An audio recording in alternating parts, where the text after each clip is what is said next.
Hello my dear students, Magnet Brains के Hindi channel में आप सबका स्वागत है। मैं हूं आपकी इंग्लिश टीचर प्राची वर्मा और आज हम हमारी यूनिट 7 शुरू करने वाले हैं, जिसमें उस पहले चैप्टर का नाम है a visit to Cambridge. Cambridge का नाम तो सुना ही होगा।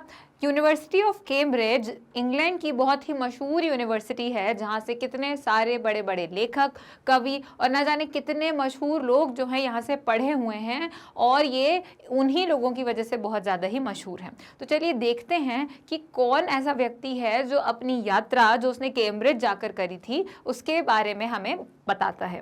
तो हमारे इस पूरे जो चैप्टर है उसके राइटर और हमारे स्पीकर हैं फिरदौस कंगा। फिरदौस कंगा ने एक किताब लिखी थी जिसका नाम है हेवन ऑन व्हील्स, और उसी हेवन ऑन व्हील्स बड़ी सी जो किताब है उसका एक छोटा सा हिस्सा है अ विजिट टू कैम्ब्रिज, जिसमें वो हमें बताते हैं कि उनकी किसी एक बहुत ही खास व्यक्ति से मुलाकात हुई थी। तो चलिए देखते हैं कि वो क्या कहते हैं।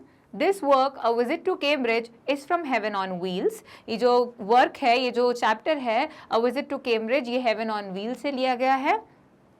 फिरदौस Kanga is an Indian writer and actor who lives in London. London में रहने वाले एक इंडियन राइटर और एक्टर हैं। वो एक्टिंग भी करते हैं, मतलब वो फिल्म इंडस्ट्री इन सब चीज़ों में भी काम करते हैं, और वो एक राइटर भी हैं, और वो इंडियन हैं, हिंदुस्तानी हैं, और वो लंदन में रहते हैं। उन्होंने एक नॉवल भी लिखी है जिसका नाम है ट्राइंग टू ग्रो। एक और नॉवल लिखी है, a semi autobiographical novel set in India and travel book haven on wheels. तो उन्होंने ट्राइंग टू ग्रो करके जो किताब लिखी हुई है वो सेमी ऑटोबायोग्राफिकल है। ऑटोबायोग्राफिकल क्या होता है? खुद की जो है जीवन कथा लिखना। बायोग्राफी होता है जीवन कथा, ठीक है, किसी भी व्यक्ति की जीवन कथा हो सकती है। मैं लिख सकती हूँ शाहरुख खान की जीवन कथा लिख सकती हूँ, मैं सचिन तेंदुलकर की जीवन कथा लिख सकती हूँ, जीवन गाथा लिख सकती हूँ। लेकिन जब वो ऑटोबायोग्राफिकल होगी तो वो व्यक्ति स्वयं के बारे में लिखेगा। मतलब सचिन तेंदुलकर अपनी जीवन कथा लिखे तो वो ऑटोबायोग्राफिकल हो जाएगा। और सेमी ऑटोबायोग्राफिकल मतलब एक कहानी है जो उनके जीवन पर आधारित है, तो वो थोड़ी मिलती जुलती है और थोड़ी अलग है। तो ये जो ट्राइंग टू ग्रो है, ये उनने अपनी ही जीवन से प्रेरित होकर ये कहानी बनाई है। और एक ट्रैवल बुक लिखी है। मतलब ट्रैवल बुक का मतलब होता है वो किताब जो हम जो है यात्रा करते हुए लिखते हैं, या उसमें किसी यात्रा का विवरण होता है। तो वो हेवन ऑन व्हील्स बता रहे हैं। अब वो उन्होंने व्हील्स का उपयोग क्यों किया है ये आप आगे जानेंगे। About his experiences in the United Kingdom where he met Stephen Hawking। मतलब वो स्टीफन हॉकिंग जो हैं कितने मशहूर हैं, वो एस्ट्रोफिजिसिस्ट हैं, है ना। वो व्यक्ति जो कि विकलांग है, जो एक तरीके से हैंडीकैप्ड है, और वो इतना मशहूर है एस्ट्रोफिजिसिस्ट है। तो चलिए देखते हैं कि उनकी स्टीफन हॉकिंग से मुलाकात कैसी रही। और हेवन ऑन व्हील्स उन्होंने उस ही यात्रा के बारे में लिखा है जब वो कैम्ब्रिज घूमने गए थे और उन्होंने स्टीफन हॉकिंग से मुलाकात हुई थी उनकी। The lesson gives us glimpse of the meeting between Firdaus Kanga and Stephen Hawking. ये जो चैप्टर है, ये हमारा जो लेसन है, इसमें उनकी ही उस मुलाकात के बारे में झलकियाँ जो है फिरदौस कंगा ने हमें बताई हैं स्टीफन हॉकिंग से मिलते वक्त। और इससे पहले कि हम पढ़ाई करें इसके बारे में, रीडिंग शुरू करें, हम देख लेते हैं कि इस चैप्टर में वो क्या बताना चाह रहे हैं। मतलब ये तो हमें पता है कि चैप्टर किस बारे में है, लेकिन हमें ये जानना भी उतना ही ज़रूरी है कि वो चैप्टर में बताना क्या चाह रहे हैं, हमारा ध्यान किस ओर आकर्षित कर रहे हैं। This is the story of a meeting between two extra ordinary people. Extra ordinary मतलब सामान्य नहीं है, सामान्य से बहुत ऊपर हैं वो लोग। दो ऐसे लोगों की मुलाकात के बारे में है, बोथ ऑफ देम डिसेबल्ड और डिफरेंटली एबल्ड। देखिए पहले क्या था, जो कोई व्यक्ति हैंडीकैप्ड होता था, मतलब विकलांग होता था, है ना, वो हम उसे विकलांग क्यों कहते थे? क्योंकि वो या तो उसका एक हाथ नहीं है, या उसका एक पैर सही से नहीं चलता है, या किसी और प्रकार की उसमें जो है शारीरिक असुविधा का वो एक्सपीरियंस अनुभव करता है, तो उसे हम कहते थे विकलांग। लेकिन अब वो शब्द बदल के विकलांग की जगह दिव्यांग हो गया है, या अंग्रेजी में कहें तो डिसेबल्ड की जगह डिफरेंटली एबल्ड हो गया है। अब ये डिफरेंटली एबल्ड और डिसेबल्ड में अंतर क्या है? तो डिसेबल्ड हम उस व्यक्ति को कहते हैं जो कुछ करने में मतलब कामयाब नहीं हो पाता, या कामयाब नहीं कह सकते, जो कुछ करने के योग्य नहीं होता, है ना। मतलब कोई एक ऐसा कार्य है जो वो कर नहीं पाता, तो करने में सक्षम नहीं होता। लेकिन डिफरेंटली एबल्ड मतलब कि वो भले ही आम काम ना कर पाए, साधारण काम ना कर पाए, लेकिन वो कुछ अलग करने के काबिल है, डिफरेंटली एबल्ड है। अलग प्रकार से उसमें एक काबिलियत है, और ये हमें स्टीफन हॉकिंग्स में दिखती है। जैसे स्टीफन हॉकिंग्स को आप सबने देखा होगा, वो व्हील चेयर पर बैठे रहते हैं पूरे समय, और वो इतने ज़्यादा, उनकी स्थिति ऐसी है कि वो बोल भी नहीं सकते हैं। एक कंप्यूटर है जो उनके बिहाफ पर उनके लिए बोलता है, वो बटन दबाते हैं और कंप्यूटर वो चीज़ बोलता है। तो लेकिन उसके बाद भी, इतनी असुविधा के बाद भी, वो एक मशहूर एस्ट्रोफिजिसिस्ट हैं, और जो फिजिसिस्ट होते हैं, भौतिक विज्ञान की पढ़ाई करते हैं, वो स्टीफन हॉकिंग से मिलना उनके लिए एक सपने के बराबर है। तो सोचिए फिर वो कितने कुछ अलग ही करने के काबिल हुए कि नहीं। बस उसी वजह से हम उन लोगों को, जिन लोगों के साथ कोई ऐसी दिव्यांगता होती है, कोई ऐसी दिक्कत होती है, जो शारीरिक परेशानी हो, जो बचपन से हो, जिस पे किसी का कोई जोर नहीं, किसी का कोई इलाज नहीं काम करता है, उनको हम दिव्यांग कहते हैं, या इंग्लिश में डिफरेंटली एबल्ड कहते हैं। तो एज वी नाउ से मतलब अब वो चीज बदल गई है। Stephen Hawking is one of the greatest scientist of our time. हमारे समय के सबसे बड़े एक वैज्ञानिक हैं, बहुत ही मशहूर वैज्ञानिक है Stephen Hawkings. He suffers from a form of paralysis, एक प्रकार का लकवा है, वो लकवाग्रस्त है। तो लकवा के भी अलग अलग टाइप होते हैं, तो वो किस प्रकार से का लकवा है उनको, that confines him to a wheel chair. और उसकी वजह से उस लकवा जो है, उनकी बीमारी जो है, लकवाग्रस्त होने की वजह से वो एक व्हील चेयर तक ही सीमित है। कन्फाइन मतलब सीमित होना। And allows him to speak only by punching buttons on a computer. जैसे कि हमने अभी इस बारे में बात करी कि वो कंप्यूटर के ऊपर बटन को ऐसे ऐसे करके दबाते हैं और उसी से वो बोल पाते हैं। Which speaks for him in a machine like voice। और उनकी आवाज़ जो है वो मशीन की तरह सुनाई देती है, क्योंकि ऑब्वियसली एक कंप्यूटर बोल रहा है। Firdaus Kanga is a writer and journalist who lives and works in Mumbai. और अब वो मुंबई में रहते हैं। ये पहले की बात है जब वो लंदन में रहते थे, तो वो काम भी यहीं करते हैं और जर्नलिस्ट हैं वो, जो यहाँ पर रहते हैं मुंबई में। तो बढ़ते हैं आगे चैप्टर की तरफ। Kanga was born with brittle bones. अब हम कंगा के बारे में देखेंगे कि कंगा जो है, वो फिरदौस कंगा जो है, वो स्टीफन हॉकिंग से मिलने के लिए इतने उत्सुक क्यों थे, क्योंकि वो जो है वो बचपन में ब्रिटल बोन्स मतलब कड़क जो हड्डियां होती हैं ना, उनसे पैदा होते हैं। और कड़क के साथ साथ ब्रिटल, यानी कि ब्रिटल का मतलब होता है वो चीज़ जो आसानी से चूर चूर हो जाए, चकनाचूर हो जाना, है ना। कोई ऐसी चीज़ जो जिसको हम ब्रिटल कहेंगे, मतलब आप अगर वो गिर जाए या आप उसको मारें तो वो सिर्फ टूटेगी नहीं, वो चूर चूर हो जाएगी, ठीक है। That tended to break easily when he was a child। जो बचपन, जब वो छोटे थे, जब वो बच्चे थे, तो वो बहुत ही आसानी से उनकी हड्डियां टूट जाती थी। Like Hawking, Kanga moves around in a wheel chair. तो स्टीफन हॉकिंग की तरह जो हमारे लेखक हैं फिरदौस कंगा, वो भी व्हील चेयर पर ही घूमते हैं। The two great man exchange thoughts on what it means to live life in a wheel chair. और ये दोनों जो व्यक्ति हैं, दोनों ही अपने आप में बहुत ही कामयाब और काबिल हैं। वो ये बात करते हैं कि कैसा महसूस होता है पूरी दुनिया का भ्रमण करना, वो भी एक व्हील चेयर पर। And on how the so called normal people react to the disabled. Normal का मतलब, हमने नॉर्मल को कोट्स में क्यों रखा है, वो इन्वर्टेड कॉमास इसलिए लगाए हुए हैं नॉर्मल पर, क्योंकि हम हमारे जैसे लोगों को वो नॉर्मल कह रहे हैं, कि जो लोग नॉर्मल होते हैं।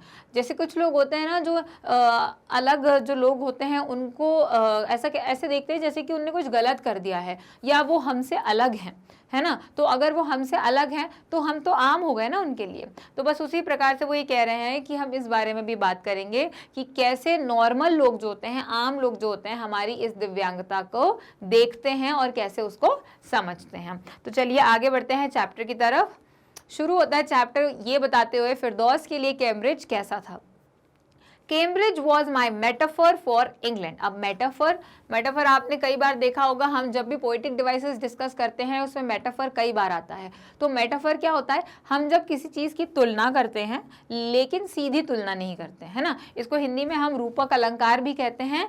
और मेटाफर का मतलब होता है, कैम्ब्रिज उसके लिए इंग्लैंड समान था। मतलब कैम्ब्रिज ऐसा था कि अगर आप कैम्ब्रिज जा रहे हो मतलब इंग्लैंड, उसके फिरदौस कंगा के लिए कैम्ब्रिज एक इतना बड़ा सपने के जैसा था कि मतलब कैम्ब्रिज के रूप में वो पूरे इंग्लैंड को समझता था, है ना। कैम्ब्रिज जाना है तो उसका मतलब है इंग्लैंड जाना है। एक तरीके से कैम्ब्रिज ही पूरा इंग्लैंड था उनके लिए। And it was strange that when I left it had become all together something else. और ये स्ट्रेंज था, ये बहुत ही अजीब अटपटी सी बात थी कि जब मैं वहाँ से निकला, जब मैं वहाँ से वापस आया तो वो कुछ और ही बन चुका था। मतलब इससे पहले तक, जब तक वो कैम्ब्रिज नहीं गए थे या जब तक वो स्टीफन हॉकिंग से नहीं मिले थे, उनके लिए कैम्ब्रिज ऐसा था कि हाँ कैम्ब्रिज है, मतलब इंग्लैंड में कैम्ब्रिज है, या फिर पूरा कैम्ब्रिज ही मेरे लिए पूरा इंग्लैंड है। लेकिन जब वो कैम्ब्रिज से वापस आए तब उनके लिए ये धारणा बदल चुकी थी। और क्यों बदल गई थी?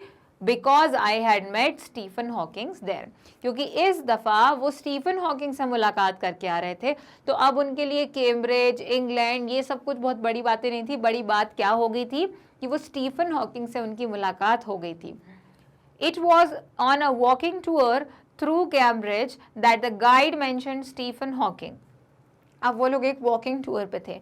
वॉकिंग टूर क्या होता है? जब हम पैदल पैदल चलते हुए अलग अलग जगहों का भ्रमण करते हैं। जैसे आप जू घूमने के लिए जाते हैं या कोई म्यूजियम घूमने के लिए जाते हैं, तो आप वहाँ पे चलते चलते देखते, चाहे वो कितना ही बड़ा हो, कितना ही दूर आपको चलना हो, आप क्या पैदल पैदल चलते हुए अपने आसपास की चीज़ों को देखते हैं, पढ़ते हैं, समझते हैं। तो बस वैसा ही होता है वॉकिंग टूर। वो कैम्ब्रिज के अंदर वो लोग वॉकिंग टूर कर रहे थे और जो गाइड था उनका, जो उनको भ्रमण करा रहा था, जो उनको बता रहा था कि ये देखो ये है, ये वो है, ये गाइड काम करते हैं ना, तो गाइड ने स्टीफन हॉकिंग का नाम लिया।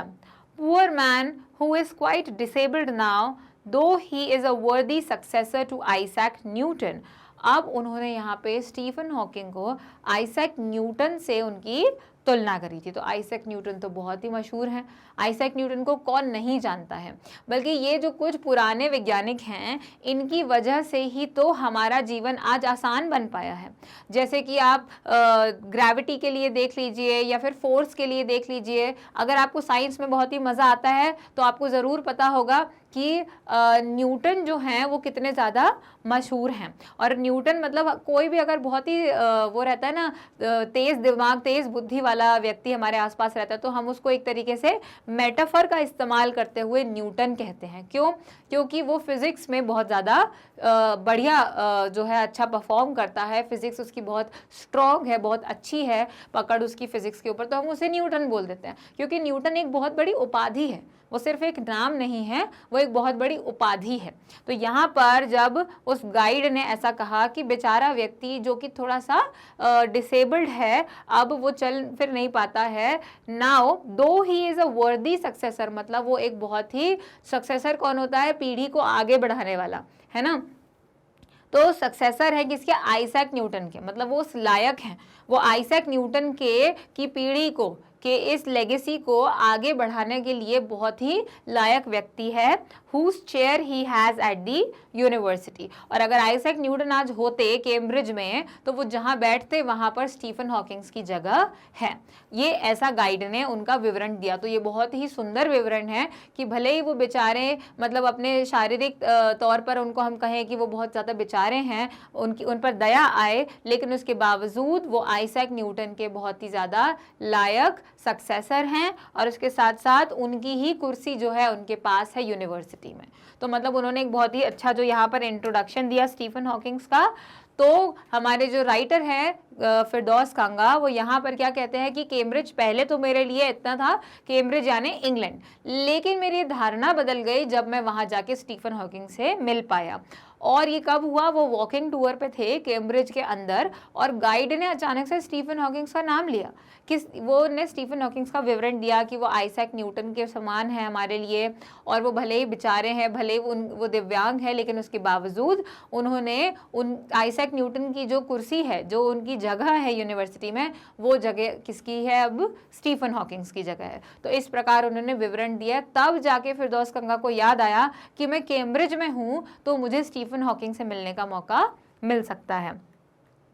And I started because I had quite forgotten that this most brilliant and completely paralyzed astrophysicist, the author of A Brief History of Time, one of the biggest bestsellers ever, lived here। उन्होंने इन commas की मदद से यहाँ पर बहुत सारे अलग अलग जो हैं विशेषण लगा दिए हैं, अलग तरीके से उनका विवरण दे दिया है कि मैं भूल गया था, एकदम से उनको याद आया कि वो भूल गए थे कि ये जो मोस्ट ब्रिलियंट, पहले तो उन्होंने ब्रिलियंट कहा, फिर कंप्लीटली पैरालाइज पैरालाइज्ड एस्ट्रोफिजिसिस्ट, जो पूर्ण तरीके से लकवाग्रस्त है और एस्ट्रोफिजिसिस्ट हैं।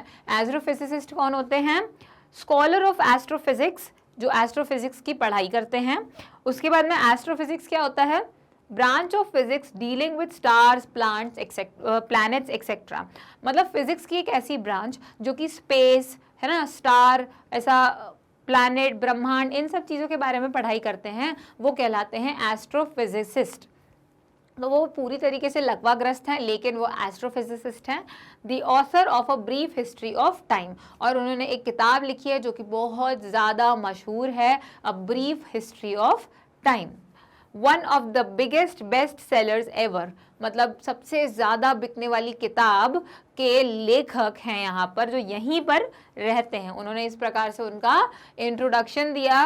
When the walking tour was done I rushed to a phone booth and, जब उनका वॉकिंग टूर खत्म हो गया तो वो फ़ोन बूथ की तरफ भागते हुए गए। एसटीडी जो वगैरह रहते हैं वहाँ पर गए। अब वो भाग तो सकते नहीं हैं क्योंकि वो स्वयं व्हील चेयर पर हैं, तो उन्होंने जैसे तैसे वहाँ पे जल्दी जल्दी अपनी व्हील चेयर से वो गए। And almost tearing the cord so it could reach me outside, और वो उसको ले करके ऐसे बाहर की तरफ खींचते चले गए। किसके? एसटीडी के फ़ोन बूथ के बाहर खींचते हुए चले गए।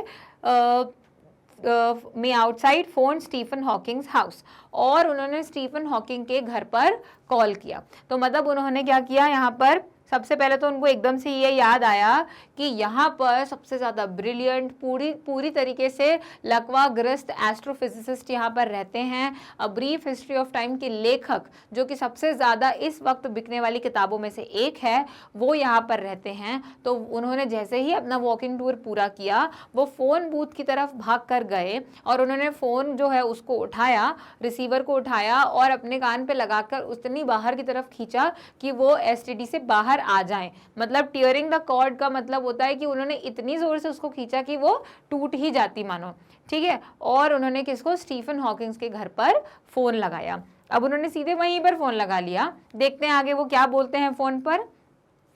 There was his assistant on the line and I told him I had come in a wheelchair from India. जिसने फ़ोन उठाया वो स्टीफन हॉकिंग के असिस्टेंट थे, ठीक है। और उन्होंने उससे कहा कि मैं व्हील चेयर पर हूँ और मैं इंडिया से आया हूँ। Perhaps he thought I had propelled myself all the way. अब उनको शायद से यहाँ पर ऐसा लगा कि मैं अपने आप को यहाँ पर अपने बलबूते पर लेकर आया हूँ। To write about my travels in Britain, और मैं इंडिया से यहाँ आया हूँ ब्रिटेन में अपनी जो यात्रा है उसके बारे में किताब लिखने के लिए। I had to see Professor Hawking.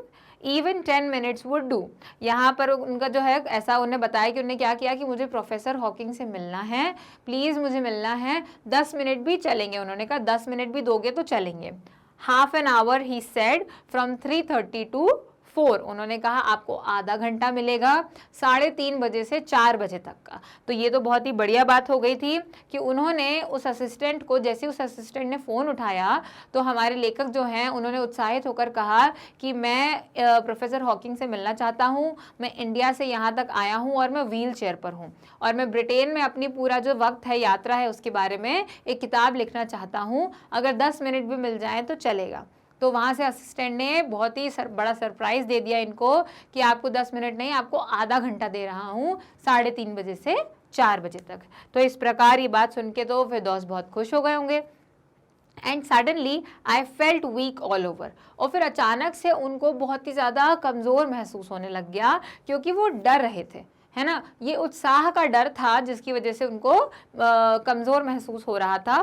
Growing up disabled you get fed up with people asking you to be brave, as if you have a courage account on which you are too lazy to draw a check, ठीक है। तो मतलब वो ये बताना चाह रहे हैं, यहाँ से लेकर यहाँ तक उन्होंने अपनी इस असुविधा से भरी जीवन में दूसरे लोगों का क्या यहाँ पे कंट्रीब्यूशन रहा है वो बताया है कि अगर आप डिसेबल्ड हो, है ना, अगर आप डिफरेंटली एबल्ड हो, अगर आप दिव्यांग हो, तो उस एक असुविधा के साथ बड़ा होना जो होता है उसमें आप त्रस्त हो जाते हो उन लोगों की बातें सुन सुनकर जो आपको कहते हैं आपको हिम्मत नहीं हारनी है, आपको स्ट्रॉन्ग बन के रहना है, आपको ब्रेव बन के रहना है। जो लोग लोग इस प्रकार का ज्ञान उन लोगों को देते हैं, कौन किसको देते हैं, जो दिव्यांग हैं।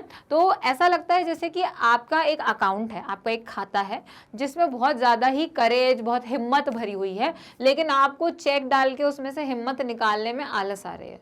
मतलब उन्होंने यहाँ पर एक तरीके से, हम सार्काज़म कहते हैं, सरकाज़म कब इस्तेमाल करते हैं, जब हम बोलना कुछ चाहते हैं और बोलते कुछ और हैं, क्योंकि हम सामने वाले को बुरा महसूस नहीं कराना चाहते, है ना। सरकाज़म है बात को घुमा के कहना थोड़े मजाकिया तौर पर, ठीक है। जैसे कि वो यहाँ पर कहते हैं कि अगर आप दिव्यांग हैं और आप दिव्यांगता के साथ ही बड़े हो रहे हैं, बड़े हुए हैं, तो आप बहुत त्रस्त हो जाते हो लोगों की इस बात को सुन सुनकर कि आपको स्ट्रांग बनना है, क्योंकि आपको ऐसा लगने लग जाता है जैसे, मतलब उनको ऐसा लगता है कि आपके पास एक खाता भर की हिम्मत है ना, और ब्रेवरी है, लेकिन आपको उसको इस्तेमाल नहीं करना है ना। आपको उसमें से चेक डाल के खाते में से हिम्मत निकालना ही नहीं है। The only thing that makes you stronger is seeing somebody like you achieving something huge। वो कहते हैं कि एक ही ऐसी चीज़ है जो आपको हिम्मत देती है, वो ये है कि आप आपके समान ही किसी व्यक्ति को देखें कुछ बड़ा अचीव करते हुए, किसी बड़ी उपलब्धि को प्राप्त करते हुए। अगर आप उनको देखते हैं तो आपको ज़्यादा स्ट्रॉन्ग महसूस होता है, ज़्यादा ताकतवर महसूस होता है। तो अचानक से उनको बहुत ज़्यादा ही कमज़ोर महसूस होने लग गया। और यहाँ पर वो कहते हैं कि अगर आप विकलांग हैं और आप इसी दिव्यांगता के साथ बड़े हो रहे हैं, तो आप बहुत ही त्रस्त हो जाते हो लोगों की जो अच्छी अच्छी बातें होती हैं वो सुनकर, कि स्ट्रांग बन के रहो, ब्रेव बन के रहो, है ना, बहादुर बन के रहो। जैसे कि आपके पास बहादुरी भरा हुआ एक खाता है और आप उस बहादुरी को इस्तेमाल नहीं करना चाहते, लेकिन सिर्फ एक ही चीज़ है जो आपको बहादुर बना सकती है, और वो क्या है, किसी आप ही के जैसे व्यक्ति को देखना, आप ही के जैसे असुविधा भरे जीवन में जीते हुए किसी व्यक्ति को देखना और किसी बड़ी उपलब्धि को प्राप्त करना। तो आपको अपने आप में बहादुर और ताकतवर महसूस होता है कि अगर वो कर सकते हैं तो मैं भी कर सकता हूं। Then you know how much is possible, और तब आपको पता चलता है कि कितनी चीज़ें कर पाना मुमकिन है।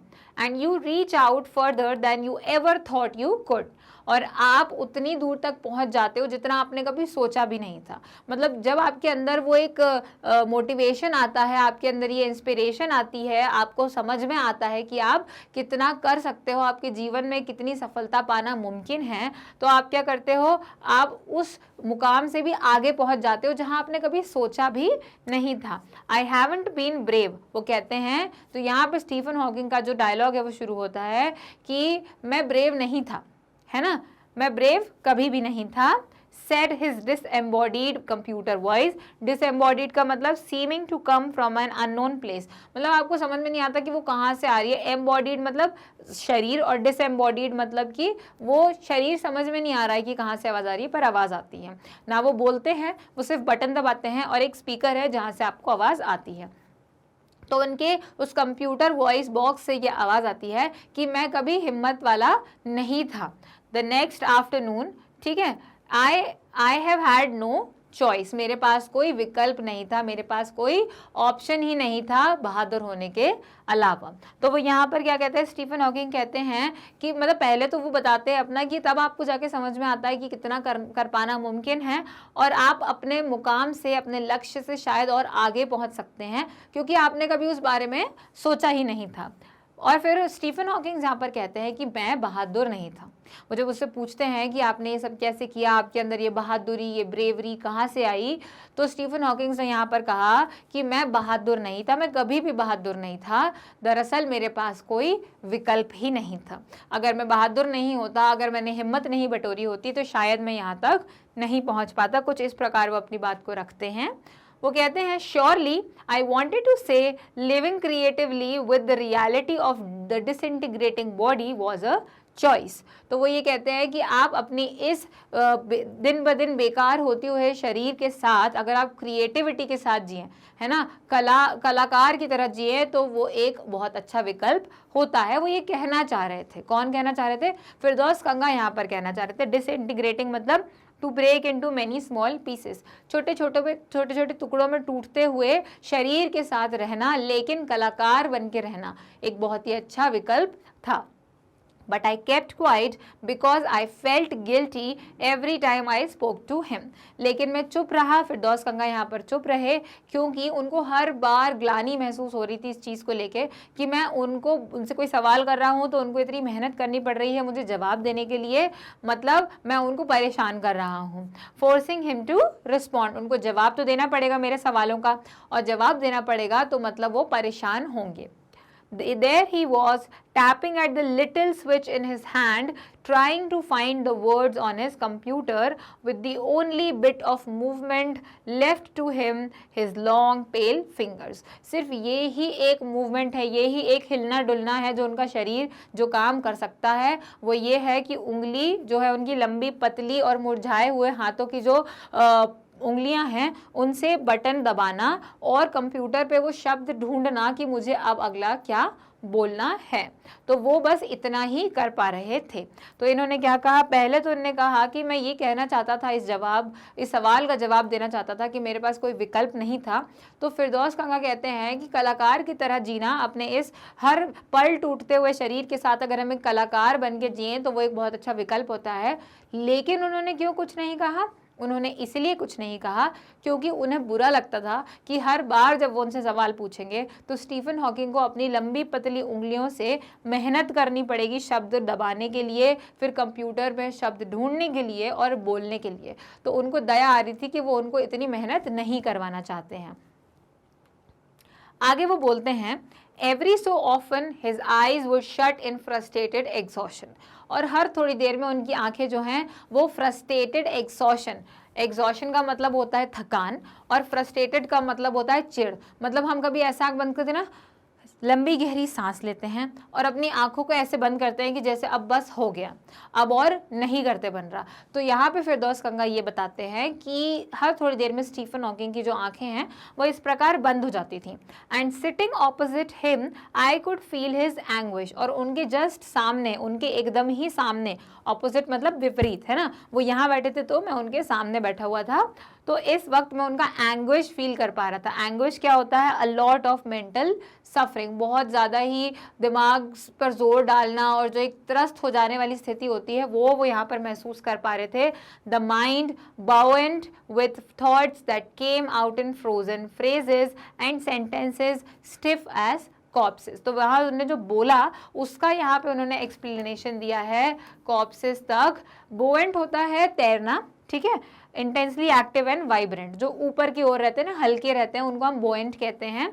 तो द माइंड बॉइंड विथ थॉट्स, मतलब जो दिमाग था वो बहुत ख्यालों से भरा हुआ था, कलाकार की तरह बहुत ही रचनात्मक तरीके से भरा हुआ था. That came out in frozen phrases.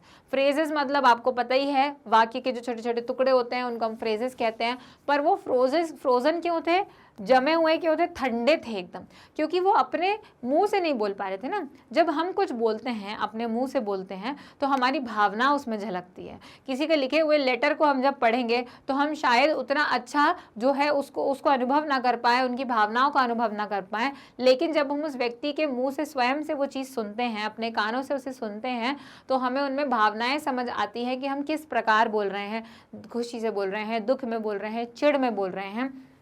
लेकिन यहाँ पर क्योंकि वो कंप्यूटर उनके बिहाफ पर बोल रहा था, उनके बदले कंप्यूटर बोल रहा था, तो वो ऐसा सुनाई देता था कि हाँ सब ठीक है, हाँ ऐसा है, सही बात है, ये है वो है. इस तरीके से वो बात करते थे मानो कि कोई भावना ही नहीं है उसमें. फ्रोजन फ्रेजेस की तरह वो बाहर आ रहे थे. And sentences stiff as corpses. Corpse यानी कि डेड बॉडीज होती हैं. कॉप्स यानी कि जब किसी व्यक्ति की मृत्यु हो जाती है तो उसका शरीर किस तरीके से एकदम कड़क स्थिर हो जाता है, उसमें कोई मूवमेंट, कोई हिलना डुलना नहीं होता है. तो बस उसी चीज़ को उन्होंने कहा है कि उनके जो वाक्य थे वो एक मृत शरीर की तरह स्टिफ थे, स्थिर थे, है ना, उनमें कोई भावना महसूस नहीं हो रही थी.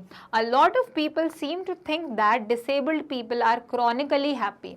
और कुछ लोगों को ये लगता है, वो उन्होंने ये कहा कि कुछ लोगों को ये लगता है कि जो दिव्यांग होते हैं वो क्रॉनिकली हैप्पी होते हैं, मतलब कभी कभी खुश हो पाते हैं वो, या ज़्यादा खुश हो ही नहीं पाते हैं। उनके जीवन में अपार असुविधाएं और दुख का पहाड़ उनके ऊपर टूट पड़ता है। मतलब उनको यहाँ हमें ये समझ में आता है कि जो दिव्यांग होते हैं हमें उन पर दया ज़रूर आती है, लेकिन उनकी हमारी दया से वो एक समय पर आके त्रस्त हो जाते हैं, क्योंकि हम उन पर दया करके दरअसल उनको अलग जो है ट्रीटमेंट देते हैं, एक अलग तरीके का उनसे व्यवहार करते हैं। लेकिन हमें उनसे ऐसा ही व्यवहार करना चाहिए जैसा हम एक दूसरे से आम साधारण व्यक्तियों से करते हैं। तो यहाँ पर हमें क्या पता चलता है कि फिरदौस कंगा यहाँ इस चीज़ के बारे में बताते हैं कि वो कैसा महसूस कर रहे थे स्टीफन हॉकिंग के साथ उस कमरे में बैठकर, और वो स्टीफन हॉकिंग को देखकर क्या समझ पा रहे थे कि वो हर थोड़ी देर में निराशा में और थकान में अपनी आंखें बंद कर लेते थे, और तो और उनके सामने बैठ के उनकी पीड़ा भी वो महसूस कर पा रहे थे, क्योंकि उनके अंदर इतने रचनात्मक ख्याल भरे हुए थे, इतने अच्छी अच्छी चीज़ें भरी हुई थी, पर वो जब बोलते थे तो वो सही से चीज़ें बाहर नहीं आ पा रही थी जिस प्रकार से वो उन्हें बताना चाहते थे, उत्साहित होकर, खुश होकर, या बहुत सारी अलग भावनाओं के साथ। वो कहते हैं कि उनके वाक्यांश जो थे, उनके शब्द जो थे, वो एक मृत शरीर की तरह स्थिर थे और बहुत ज़्यादा ही ठंडे थे, बिना किसी भावना के।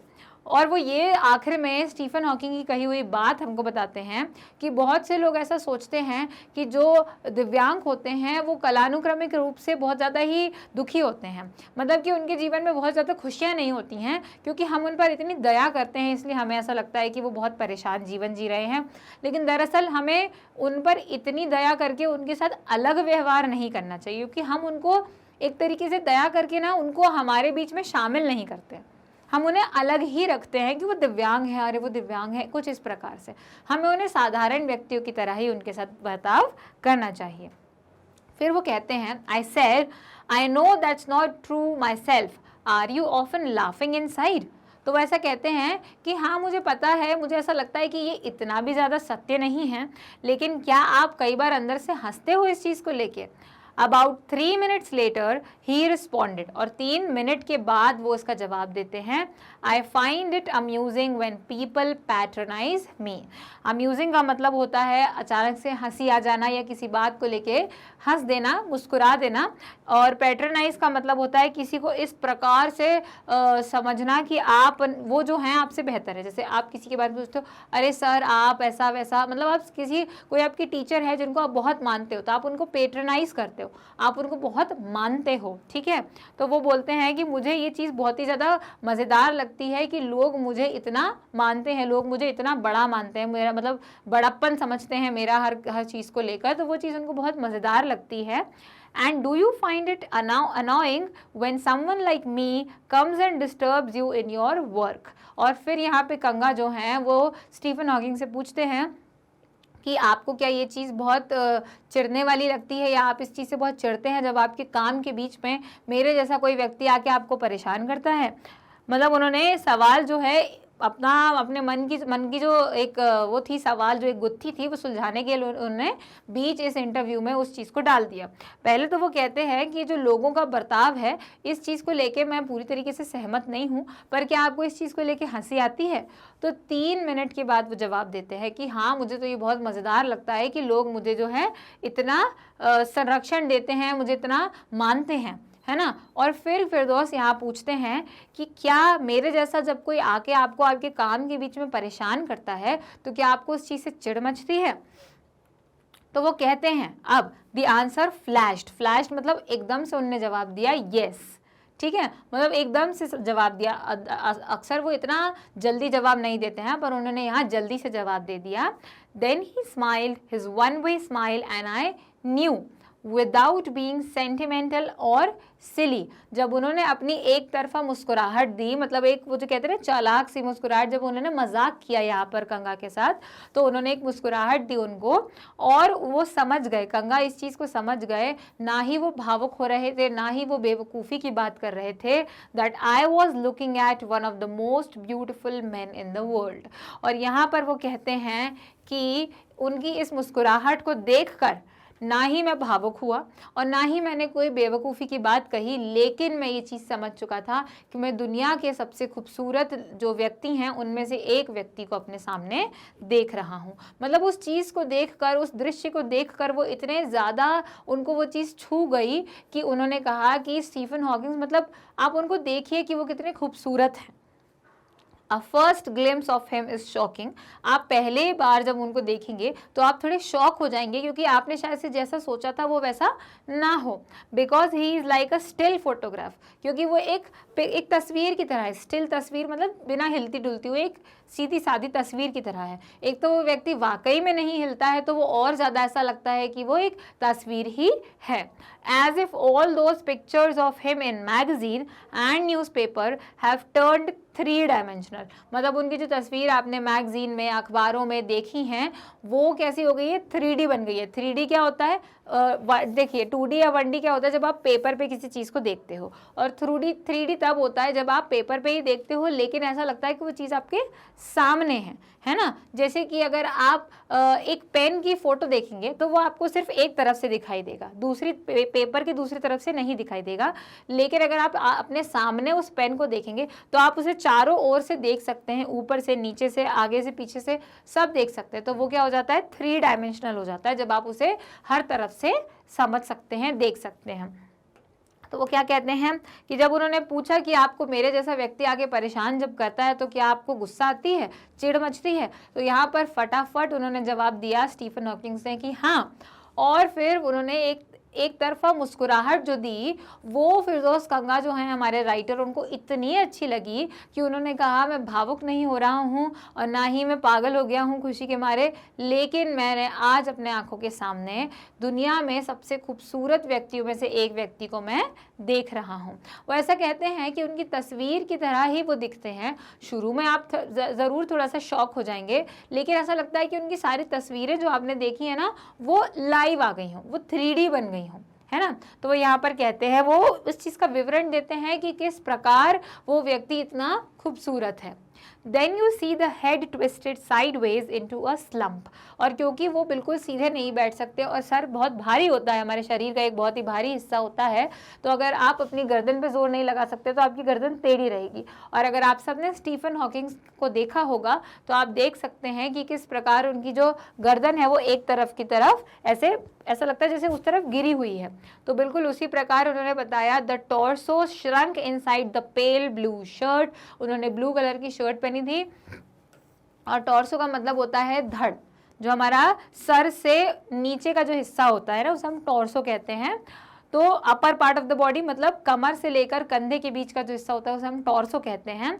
तो टॉर्सो जो था वो एक तरीके से उस ब्लू शर्ट के अंदर धंस गया था। द वेस्टेड लेग्स, पैर जो किसी काम के नहीं थे। You look at his eyes which can speak still and they are saying something huge and urgent, मतलब वो कहते हैं कि यहाँ पर उनकी जो आंखें हैं वो बहुत कुछ बोलना चाह रही हैं, रुकी हुई हैं, लेकिन वो कुछ बहुत ज़्यादा ही बड़ा, बहुत ज़्यादा ही अर्जेंट, बहुत ज़्यादा ही उत्साहित होकर कुछ कहना चाह रहे हैं। It is hard to tell what, लेकिन वो हम समझ नहीं सकते हैं। तो वो यहाँ हमको क्या बताते हैं कि पूरी तरीके से कि वो दिखते कैसे हैं स्टीफन हॉकिंग, उनके वो कैसे तैयार हुए हैं, उनका शरीर कैसा है। तो वो बताते हैं उनका चेहरा जो है वो एक तरफ ऐसा लगता है मानो इकट्ठा होकर रखा हुआ हो, उनका जो धड़ है वो उनकी शर्ट के अंदर धंस गया है, उनके पैर जो किसी काम के नहीं हैं कुछ टेढ़े तरीके से रखे हुए हैं, और उनकी आंखें बहुत कुछ बोलती हैं, बहुत बड़ा, बहुत ही उत्साहित होकर वो कुछ बोलना चाहती हैं, लेकिन वो समझ नहीं पाते हम कि वो क्या बोलना चाह रही हैं। But you are shaken because you have seen something you never thought could be seen. लेकिन आप शॉक में हो, आप हिल चुके हो इस चीज़ को सोच के, क्योंकि आप कुछ ऐसा देख रहे हो जो आपने कभी नहीं सोचा था कि आप कभी देख पाओगे अपने जीवन में।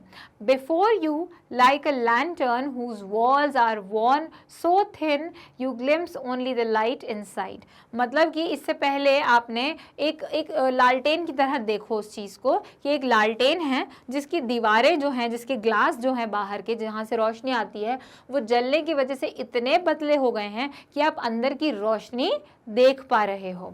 It is the incandescence of a man. आपके अंदर की जो ज्योति होती है, आपके अंदर की जो रोशनी होती है, मतलब आपके अंदर का जो व्यवहार है, जो नम्रता है, वो हर चीज़ जो है वो दिख रही है, बाहर उठकर आ रही है ना। तो वो अंदर की हमारी एक रोशनी कहलाती है जो लोगों को हमारी ओर आकर्षित करती है, या हमारा एक अच्छा व्यवहार होता है, हमारी सोच होती है जो बहुत ज़्यादा ही पॉजिटिव होती है। वो सारी चीज़ें उन्होंने यहाँ बता दी हैं कि एक लालटेन जिसकी दीवारें इतनी पतली हो गई हैं कि उसके अंदर की रोशनी आप देख सकते हो, महसूस कर सकते हो। द इनर ग्लो और लाइट होता है इनकैंडेसेंस, मतलब किसी व्यक्ति के अंदर की रोशनी की बात यहाँ पर हो रही है। तो वो कहते हैं कि आप इसलिए इस चीज़ को सोच के हिल जाते हो क्योंकि आपने जो कभी नहीं सोचा था वो मुमकिन हो गया है। और वो ये कहते हैं, वो एक लालटेन से यहाँ पर कंपेयर करते हैं, उनकी तुलना करते हैं स्टीफन हॉकिंग की, कि वो व्यक्ति इतना नम्र और इतना ज़्यादा प्यारा व्यवहार करता है लोगों से कि उसके अंदर की जो रोशनी है, अंदर की जो ज्योति, जो गर्माहट है, वो हमें दिख रही है। कैसे दिख रही है? जैसे एक लालटेन की दीवारें जब पतली हो जाती हैं तो उनके अंदर की रोशनी सिर्फ रोशनी ही नहीं दिखती, हमें महसूस भी होती है। तो वो यहाँ पर बताते हैं कि उनका व्यवहार कितना अच्छा है, कितने नम्र हैं वो। The body almost irrelevant exists only like a case made of shadows। एक ऐसा लगता है छाया, जो हमारी शैडो होती है, हमारी परछाई होती है, उसका बहुत कुछ महत्व नहीं होता जीवन में। तो वो कहते हैं कि शरीर एक प्रकार से किसी काम का नहीं है। इररेलेवेंट मतलब उसका कोई ताल्लुक नहीं है किसी चीज़ से, और ऐसा लगता है जैसे कि एक छाया का एक एक्सपेरिमेंट है, एक शैडो है जो यहाँ पर उन्होंने बना के दे दिया है। सो दैट आई, ताकि मैं, no believer in eternal souls, मतलब मैं ऐसे जो हमेशा जीवित रहने वाली आत्माएं होती हैं उनमें मैं कोई विश्वास नहीं रखता हूँ। वो यहाँ बताते हैं एटर्नल मतलब हमेशा चलने वाला। Know that this is what each of us is, ताकि मुझे समझ में आ सके कि हम सब क्या हैं, कौन हैं। एवरीथिंग एल्स एन एक्सेसरी, हम सब सिर्फ एक वस्तु के समान है। Accessory not essential but extra, मतलब एक्सेसरी हम कह सकते हैं हमारे गहने हो सकते हैं, है ना।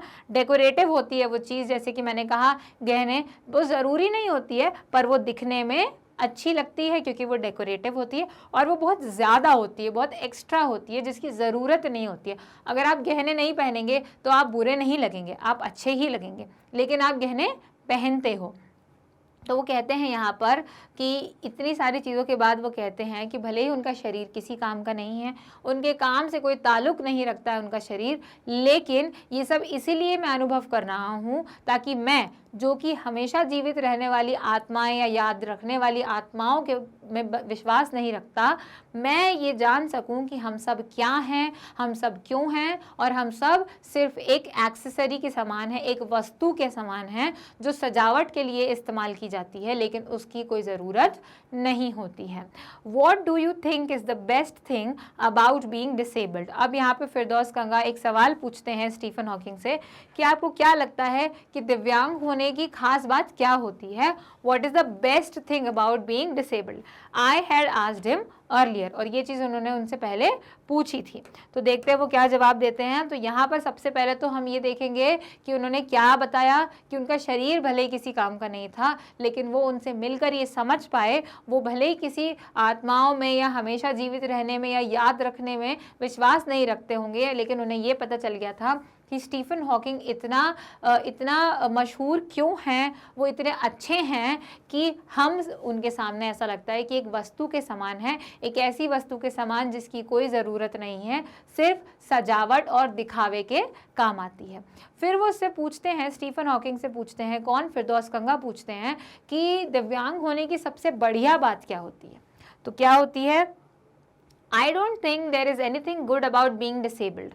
स्टीफन हॉकिंग कहते हैं मुझे तो नहीं लगता कि दिव्यांग होने की कोई बहुत ही अच्छी बात है ना, दिव्यांग होना अपने आप में कोई अच्छी बात है, मुझे ऐसा कुछ नहीं लगता है।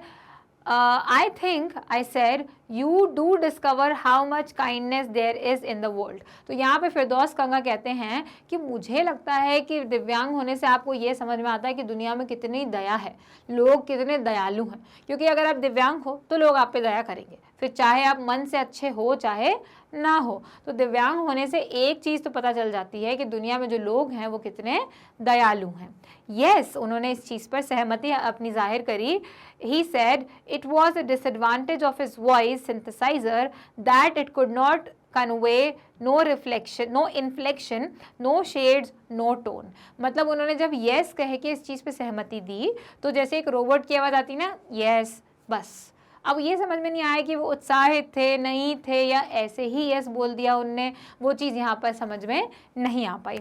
उसके बाद में वो यही बताते हैं कि उनके वॉइस सिंथेसाइज़र का ये एक डिसएडवांटेज है कि वो इन्फ्लेक्शन नहीं बता पा रहे। इन्फ्लेक्शन यानी rise and fall of the voice in speaking. जब हम बोलते हैं तो हम चीज़ों को थोड़ा तेज़ बोलते हैं, फिर थोड़ा आराम से बोलते हैं, प्यार से बोलते हैं, गुस्से से बोलते हैं। तो ये सारी चीज़ें जो हम करते हैं वो उस वॉइस सिंथेसाइज़र में, उनके उस यंत्र में ये चीज़ समझ नहीं आ पा रही थी। And I could not tell how enthusiastically he agreed with me। और मैं ये नहीं बता पाया कि वो कितने उत्साह के साथ मुझसे सहमत हुए थे। तो यहाँ पर वो कहते हैं, सबसे पहले तो स्टीफन हॉकिंग कहते हैं कि मुझे तो नहीं लगता कि कुछ बहुत ही खास है दिव्यांग होने में, ठीक है, लेकिन फिरदौस कंगा इस पर आगे जोड़ते हैं कि पर मुझे लगता है कि आपको दिव्यांग होने पर पता चलता है कि दुनिया में कितनी दया है और लोग कितने दयालु हो सकते हैं। जिस पर हमारे स्टीफन हॉकिंग जवाब देते हैं, आंसर देते हैं, यस, हाँ बिल्कुल सही, वो सहमत होते हैं इस चीज़ से, लेकिन उनके यंत्र की वजह से उनका जो हामी थी, उनकी जो सहमति थी, वो यहाँ पर नहीं व्यक्त हो पाई। क्यों? क्योंकि वो समझ ही नहीं पाए कि वो कितने उत्साह के साथ हाँ बोल रहे थे। वो सिर्फ एक जवाब लगा कि हाँ, बस, कि सही बात है, हाँ। आगे वो कहते हैं, every time I shifted in my chair और turned my wrist to watch the time. जितनी बार मैं थोड़ा सा खिसकता था अपनी कुर्सी पर या अपने हाथ ऐसे घुमाकर घड़ी की ओर देखता था, I wanted to make every one of the 30 minutes count. मतलब वो एक एक मिनट को गिन रहे थे उस 30 मिनट में, उस आधा घंटे में जिसमें 30 मिनट होते हैं, उसका एक एक मिनट गिन के वो बिताना चाहते थे, क्योंकि वो उस पूरे 30 मिनट का उपयोग करना चाहते थे। I felt a huge relief and acceleration in the possibilities of my body. और फिर वो कहते हैं कि मैं अपने शरीर के, जो मैं कर सकता था, जो चीज़ें मुमकिन थी मेरे शरीर द्वारा, उससे मैं बहुत ज़्यादा रिलीफ, बहुत ज़्यादा ही सुकून और एक्सिलरेशन, एक खुशी महसूस कर पा रहा था कि कम से कम मैं इस लायक हूँ कि मैं यहाँ आके इनसे मिल पाया, मैं अपनी घड़ी की ओर देख पा रहा हूँ और मैं इतना कुछ बोल पा रहा हूँ। How little it mattered then that I would never walk or even stand। ये चीज़ कितनी छोटी लग रही है, ये जो दुख है मेरा, वो कितना छोटा लग रहा है इस चीज़ के आगे कि मैं कभी ना खड़ा हो सकता हूँ, ना चल सकता हूँ। वो सब अब मेरे कोई उपलब्धि नहीं है। जब मैंने स्टीफन हॉकिंग को देख लिया तो मुझे ऐसा लगता है कि मेरे पास जीवन में कितना कुछ है। तो वो कहते हैं कि मैं बार बार थोड़ा खिसकता था अपनी कुर्सी पे, क्योंकि बहुत देर तक कुर्सी पे बैठे बैठे जो है एक असुविधा होने लग जाती है। उसके बाद वो अपना हाथ ऐसे अपनी कलाई को घुमाकर जो है घड़ी की ओर देखते थे, क्योंकि वो अपने दिए हुए आधा घंटे का एक एक मिनट इस्तेमाल करना चाहते थे। और फिर वो इस बात से भी खुश होते हैं कि मैं अपने शरीर की जितनी संभावनाएँ थी, क्या क्या संभव था मेरे शरीर द्वारा, वो सोच के बहुत खुश होता हूँ, बहुत सुकून और बहुत ही उत्साह महसूस करता हूँ कि स्टीफन हॉकिंग को देखने के बाद मुझे समझ में आता है कि मेरे पास कितना कुछ है। फिर वो कहते हैं, I told him how he had been an inspiration beyond cliche for me and surely for others. अब क्लीशे का मतलब क्या होता है? जो चीज़ ट्रेंड में चल रही है और इतनी ज़्यादा चल रही है कि वो बहुत ज़्यादा बोरिंग हो गई है। जैसे कि फ्रेज और idea used so often that it loses it's meaning. ठीक है, वो अपनी जो महत्वता है, उसकी जो इम्पोर्टेंस है, वो चीज़ भूल जाते हैं। मतलब वो इतनी ज़्यादा यूज़ हो चुकी रहती है, वो बोरिंग हो जाती है एक तरीके से ज़्यादा इस्तेमाल करने की वजह से। तो वो ये बोलते हैं कि वो एक क्लीशे की तरह, मतलब क्लीशे से भी बहुत ऊपर, मतलब इतने लंबे समय से वो हमारे लिए एक इंस्पिरेशन है, हमारे लिए एक जो है अच्छा अनुभव है, उनका पालन करना, उनको फॉलो करना। तो वो ये बताते हैं, did that thought help him. और वो खुद ही सोचते हैं कि क्या मेरा ये जो ख्याल था या जो मैंने व्यक्त करी अपनी भावना, ये क्या उनको हेल्प करी होगी उस चीज़ ने? No, he said, and I thought how foolish I was to ask. वो कहते हैं नो, उन्होंने मना कर दिया था। और फिर वो कहते हैं कि मैं कितना बेवकूफ़ था जो मैंने उनसे ये सवाल पूछा। When your body is a claustrophobic, claustrophobic क्या होता है, वेरी स्मॉल एंड सफोकेटिंग, मतलब एक तो आप बहुत ज़्यादा छोटे से हो, ऊपर से आप हिल डुल नहीं पा रहे हो, कुछ कर नहीं पा रहे, तो आपको बस सफोकेशन महसूस होता है। तो वो कहते हैं कि when your body is claustrophobic room and the walls are growing narrower day by day, एक क्लॉस्ट्रोफोबिक कमरे की तरह होते हैं आपकी बॉडी कि इतनी ही जगह है, उसी में आपको करना है जो भी करना है, और जो कमरे हैं, वो जो दीवारें हैं, वो दिन ब दिन और छोटी पास आती जा रही, छोटी होती जा रही हैं। It doesn't do much good to know that there are people outside smiling with admiration to see you breathing still.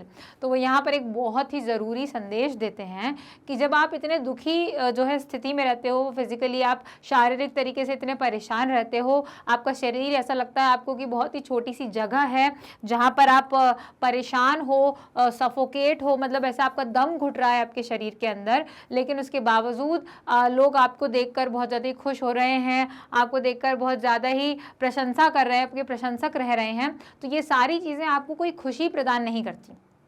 क्यों? क्योंकि आप शारीरिक, मानसिक और हर तरीके से तनाव महसूस करते हैं, आप एक बहुत ही दुखी जीवन जी रहे हैं, और लोग आपकी प्रशंसा करने के लिए ये चाहते हैं कि आप जीवित रहें।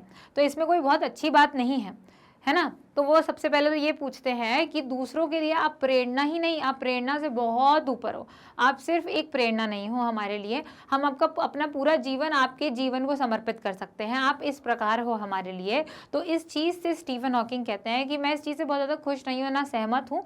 तो उन्होंने ना करके यहाँ पर जवाब देते हैं, और फिर वो यही कहते हैं कि लोगों का आपकी प्रशंसा करना अच्छी बात है, लेकिन जब आप एक शारीरिक और मानसिक तरीके से तनाव वाला जीवन जी रहे हैं, तो उनकी प्रशंसा करना और ये चाह रखना कि आप जीवित रहें, आपकी लंबी उम्र हो, ये कोई अच्छी बात नहीं होती है।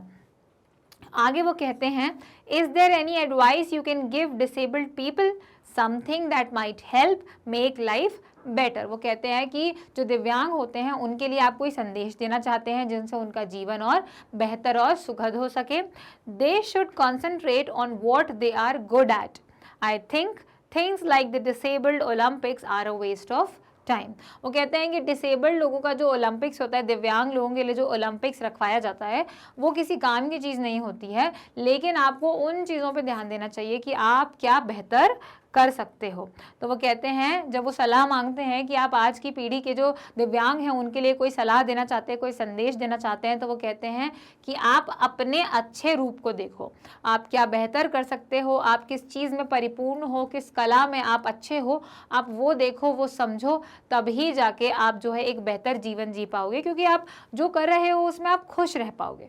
जैसे कि जो दिव्यांग लोगों के लिए ओलंपिक्स रखवाया जाता है, वो किसी काम की चीज़ नहीं है, क्योंकि एक तरीके से दिव्यांग जो हैं वो स्वयं की तुलना करने लग जाते हैं शायद उन लोगों से जो उनसे कहीं ना कहीं बेहतर हैं।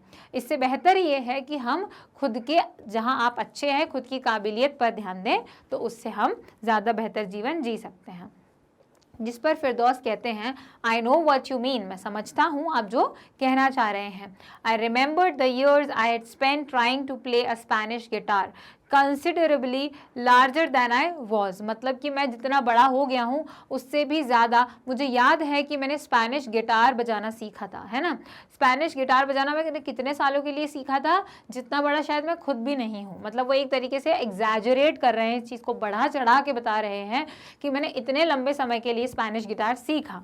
And how gleefully I had unstringed it one night. ठीक है, ग्लीफुली मतलब बहुत खुशी खुशी मैंने उस चीज़ को, उसके जो तार हैं गिटार के, वो एक दिन निकाल दिए, एक रात मैंने निकाल दिए। The half hour was up, और यहाँ पे उनका आधा घंटा खत्म होता है। I think I have annoyed you enough, I said grinning, thank you for करके वो रुक गए। उन्होंने कहा मैंने आपको काफ़ी परेशान कर दिया है, और ग्रिनिंग का मतलब होता है एक बहुत बड़ी स्माइल जिसमें आपके पूरे के पूरे दांत दिख जाते हैं, इसे हम कहते हैं ग्रिन। जब आप किसी को बहुत ज़्यादा खुशी से धन्यवाद कहते हैं तो आपके अपने आप ऐसी मुस्कुराहट सामने आ जाती है, और फिर आप उन्हें थैंक यू फॉर जिस भी चीज़ के लिए वो धन्यवाद दे रहे थे, आधे बीच में ही उन्हें रोक दिया गया। किसके द्वारा? स्टीफन हॉकिंग द्वारा। तो सबसे पहले तो फिरदौस यहाँ कहते हैं कि मैं जानता हूँ और मैं समझ सकता हूँ आप जो कहना चाह रहे हैं। और फिर उनको याद आता है कि उनने कितने सालों के लिए स्पेनिश गिटार सीखा था, मतलब इतने सारे सालों के लिए सीखा था, ऐसा लगता है कि जितने बड़े वो खुद हैं उससे भी ज़्यादा साल से वो स्पेनिश गिटार सीख रहे थे। लेकिन एक रात को उन्होंने बस यूं ही उसके जो स्ट्रिंग्स थे, जो तार थे गिटार के, वो निकाल दिए कि एक तरीके से वो किसी काम का उनके लिए नहीं रहा। तो ये उन्होंने उस बात से समझ ली कि आपको अपने जिस चीज़ में आप बेहतर हो आपको वो करना चाहिए। जैसे फिरदौस अब लेखक हैं तो उनको लिखना अच्छा लगता है, उनको अपनी जो यात्राएं हैं और उनके जीवन की जो कहानियां हैं, जो किस्से हैं, उन सबको एक साथ इकट्ठा करना अच्छा लगता है, तो वो करें। उनको जो बेहतर लगता है वो उस चीज़ में आगे बढ़ें। फिर वो ये कहते हैं कि यहाँ आधा घंटा उनका ख़त्म हुआ था और फिर वो कहते हैं कि मैंने आपको काफ़ी परेशान कर दिया है, चलिए धन्यवाद। और जिस भी चीज़ के लिए वो धन्यवाद करने वाले थे उन्हें रोक कर स्टीफन हॉकिंस कहते हैं स्टे, रुको। और फिर वो रुके। Have some tea, I can show you the garden, थोड़ी सी चाय पियो, चलो चाय पीते हैं, मैं आपको गार्डन दिखाता हूँ। The garden was big as a park but Stephen Hawking covered every inch, हर एक कोने तक उनको घुमाया। किसको? फिरदौस को स्टीफन हॉकिंग ने घुमाया। और गार्डन एक पार्क के जितना बड़ा था। गार्डन सिर्फ छोटा गार्डन नहीं था, बहुत बड़ा गार्डन था, जैसे कॉलोनी के गार्डन होते हैं ना, बिल्कुल उस प्रकार। Rumbling along in his motorized wheelchair while I dodged to keep out of the way. Rumbling along मतलब वो ऐसे धीरे धीरे चल रहे थे। उनकी मोटराइज्ड जो व्हील चेयर थी, व्हील चेयर मतलब अब फिरदौस की व्हील चेयर तो एक आम व्हील चेयर होगी, लेकिन स्टीफन हॉकिंग की व्हील चेयर बहुत ही ज़्यादा तकनीकी थी, बहुत ही ज़्यादा बढ़िया थी टेक्नोलॉजी में। तभी तो वो जो दबाते थे बटन, उसकी वजह से कुछ जो उनके भावनाएं थी वो चीज़ कंप्यूटर बोल पा रहा था। मतलब सोचिए कि वो कितने ज़्यादा बेहतर तरीके से बनाई गई होगी। तो उनकी जो व्हील चेयर थी वो धीरे धीरे इससे आगे बढ़ रहे थे और फिरदौस ऐसा सोच रहे थे कि मैं थोड़ा सा दूर ही चलूं, क्योंकि दोनों ही व्हील चेयर पर हैं तो दोनों कहीं टकरा ना जाए या उनके रास्ते में ना वो आ जाए। तो यहाँ पर क्या हुआ कि वो कहते हैं रुको, चाय पी के जाओ, तब तक मैं तुमको गार्डन घुमाता हूँ। गार्डन बहुत बड़ा था, पार्क के समान बड़ा था, लेकिन उसके बावजूद उन्होंने एक एक कोने तक उनको घुमाया, पूरा गार्डन उनको दिखाया। और वो अपनी व्हील चेयर से धीरे धीरे चल रहे थे और वो उनके रास्ते में नहीं आना चाहते थे, तो वो थोड़ा सा दूरी पर चल रहे थे फिरदौस स्टीफन हॉकिंग से। We couldn't talk very much. The sun made him silent, the letters on his screen disappearing in the glare. तो वो कहते हैं कि हम गार्डन में बहुत ज़्यादा बात नहीं कर पाए, सूरज बहुत तेज़ था जिसकी वजह से स्टीफन हॉकिंग थोड़ी परेशानी महसूस कर रहे थे। और इसके बाद में उनके जो स्क्रीन है उनकी व्हीलचेयर से जुड़ी हुई, उसके ऊपर जो भी लिखा आता है, जो शब्द लिखे आते हैं, वो चमक रहे थे। मतलब वो सूरज की रोशनी की वजह से जो चमक होती है ना, ग्लेयर, ग्लेयर मतलब होता है रिफ्लेक्ट एंड शाइन। जैसे हम आईने के ऊपर रोशनी डालेंगे तो आईना चमकता है, आपको कुछ दिखता नहीं है उसके ऊपर, तो वो जो उसको कहते हैं ग्लेयर, उस ग्लेयर की वजह से कुछ दिखाई नहीं दे रहा था क्या अक्षर लिखे हुए हैं। An hour later we were ready to leave, और 1 घंटे के बाद हम लोग जाने लगे, मतलब मैं जाने लग गया। I didn't know what to do, मुझे नहीं पता था कि मैं क्या करूं। I could not kiss him और क्राई, मैं उन्हें गले लगकर अपनी भावनाएं व्यक्त नहीं कर सकता था, रो नहीं सकता था। I touched his shoulder and wheeled out into the summer evening. Wheeled out मतलब something that is done so many times that it has become boring now, मतलब उन्होंने उनके कंधे पे हाथ रखा और बस वो चल दिए, उसके अलावा उन्होंने कुछ नहीं किया। तो यहाँ क्या हुआ, उन्होंने ये बताया कि पार्क में, गार्डन में घूमते वक्त वो ज़्यादा बात नहीं कर पाए क्योंकि सूरज की रोशनी बहुत तेज़ थी और उनके चेहरे पर आ रही थी, तो वो उससे परेशान तो हो रहे थे। उसके साथ साथ उनके स्क्रीन पे जो लिखा आते हैं, जो अक्षर लिखे आते हैं, वो अक्षर वो पढ़ने में जो थे कामयाब नहीं हो पा रहे थे फिरदौस, क्योंकि रोशनी बहुत तेज़ लग रही थी। और 1 घंटे बाद जो है समय जब समाप्त हो गया उनका, तो वो जाने लगे। अब उन्हें समझ में नहीं आया कि वो जाते जाते क्या करें, ना उन्हें गले लगा सकते हैं ना रो सकते हैं, लेकिन उन्होंने बस उनके कंधे पे हाथ रखा और वो वहाँ से चल दिए, क्योंकि काफ़ी वक्त से वो यहाँ पर उनको परेशान कर रहे थे। I looked back and I knew he was waving. मैंने पीछे मुड़ के देखा और मुझे लगा कि वो ऐसे अपना हाथ हिला के मुझे अलविदा कह रहे थे। Though he wasn't, लेकिन वो ऐसा नहीं कर रहे थे। Watching him, an embodiment of my bravest self, मतलब मैं अपनी सबसे ज़्यादा बहादुर अगर एक तस्वीर सोचता हूँ कभी तो ये वो तस्वीर थी जिनसे मैं मिलकर आ रहा हूँ, the one I was moving towards, जहाँ मैं आगे बढ़ रहा था, क्योंकि अब इनसे प्रेरणा लेके मुझे अपने आप को और बेहतर बनाना है। The one I had believed in for so many years, इतने सालों से मैंने जिस अपनी उस तस्वीर में विश्वास रखा है, alone I knew that my journey was over for now. और यहाँ पे मेरी ये जो ब्रिटेन की यात्रा थी यहाँ पर समाप्त होती है। वो कहते हैं कि मैंने पीछे मुड़ के देखा तो मुझे लगा कि वो अपने हाथ हिला के मुझे बाय बाय कह रहे थे, अलविदा कह रहे थे, और हालांकि वो ये नहीं कर रहे थे, लेकिन मुझे ऐसा लग रहा था। और वो क्यों लग रहा था? क्योंकि मैं उस व्यक्ति से मिलकर आ रहा हूँ जो मेरे एक बेहतर तस्वीर है, मेरी एक बेहतर तस्वीर है, मेरी एक बहुत बहादुर तस्वीर है, और उस ओर मैं बढ़ रहा था। किस ओर बढ़ रहा था? अपने बेहतर होने की ओर बढ़ रहा था, अपने अच्छे वक्त की ओर बढ़ रहा था।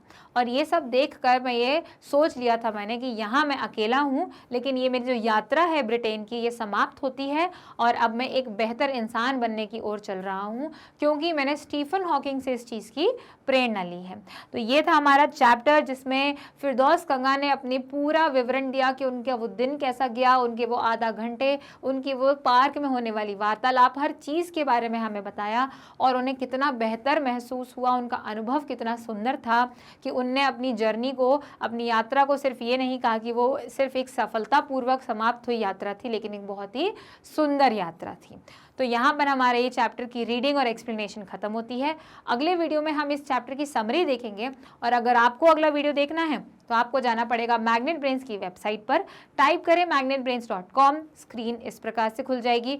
आप वहाँ पर अपना कोर्स सिलेक्ट कीजिए जो कि है CBSE हिंदी मीडियम, अपनी क्लास 8th, और क्योंकि हम हनी ड्यू पढ़ रहे हैं, सामान्य अंग्रेजी पढ़ रहे हैं, तो आप सामान्य अंग्रेजी के आइकन पर जाएंगे, वॉच नाउ पर क्लिक करेंगे और आपके पास पूरी लिस्ट ओपन हो जाएगी जहाँ पर आपको यूनिट और यूनिट के साथ दिए हुए सारे टॉपिक वहाँ पर आपको मिल जाएंगे। और जब आपको टॉपिक्स मिलेंगे तो आपको जिस भी टॉपिक का वीडियो देखना है, आप उस टॉपिक के सामने वॉच नाउ पर क्लिक कर सकते हैं और वीडियो स्टार्ट हो जाएगा। वीडियो को आप पूरा देखें ताकि सारी डाउट्स क्लियर हो जाएँ, सारे वर्ड जो कि आपको डिफ़िकल्ट लग रहे हैं, जिसमें आपको मुश्किल आ रही है, वो आपको समझ में आ जाए। और अगर उसके बाद भी कोई डाउट आती है तो आप उसे कमेंट सेक्शन में मेंशन कर सकते हैं, क्योंकि मैग्नेट ब्रेन्स पर 100% फ्री ऑनलाइन शिक्षा उपलब्ध है 6th से 12th स्टैंडर्ड तक के बच्चों के लिए, सारे स्टेट बोर्ड्स के हिसाब से। तो अगर आपको ये वीडियो पसंद आया और आप इस चैप्टर की रीडिंग अच्छे से समझ पाए, एक्सप्लेनेशन को समझ पाए, तो इस वीडियो को लाइक करें। आगे की अपडेट्स के लिए चैनल को सब्सक्राइब करें और अपने दोस्तों से इस वीडियो को शेयर करना ना भूलें। मिलते हैं समरी के वीडियो में, तब तक के लिए थैंक यू।